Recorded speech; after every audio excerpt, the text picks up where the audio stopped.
In 2012, I started my sophomore year of high school. I was a healthy kid. I played baseball, basketball, and golf. Up until this time in my life, I lived a normal life for a teenager. Little did I know something big was coming with this year that would change my life forever. It all started when I got sick with what we thought was the flu. One February night, I woke up with a terrible feeling in my stomach. I thought I was going to vomit everywhere. After this, I went back to bed for a little while, although still feeling very sick. The next time I got up during the night to vomit again, this is when my parents heard me.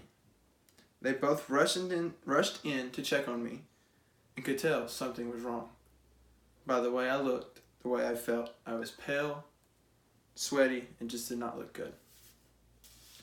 After a very long night, my parents finally decided that it would be best to take me to the emergency room.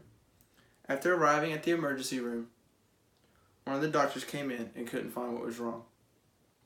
He said that an ambulance would take me to the Vanderbilt Children's Hospital for further testing. But then things suddenly changed for the worse. He said that the ambulance would not be quick enough, so Vanderbilt Life Flight would be here to get me in 10 minutes. They quickly arrived, and before I could even tell the flight EMT my name, he smelled what he called ketones coming from my room. This is when I heard 3 words that would change my life. You have diabetes. The helicopter flight lasted 10 to 15 minutes. We still joke to this day that my mom drove all the way from Lebanon to Nashville and beat the helicopter.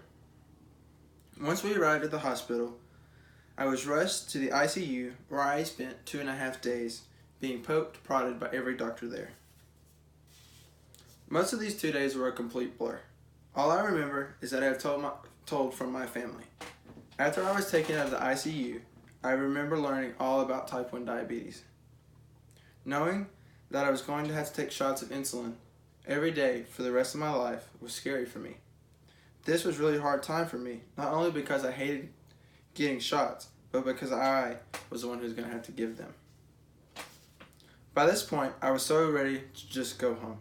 However, before I could go home, I had to show the doctors that I was able to give myself a shot.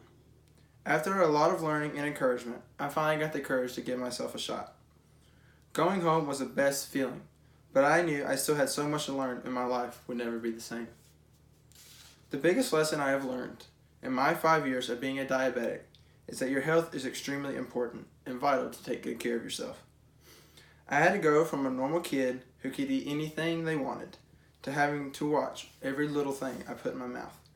This has helped me and my family become healthier overall. We collectively are all more aware of what we eat and drink now. I have learned through this process that no one is perfect in managing their diabetes, but I am the one who controls my diabetes, and it no longer controls me.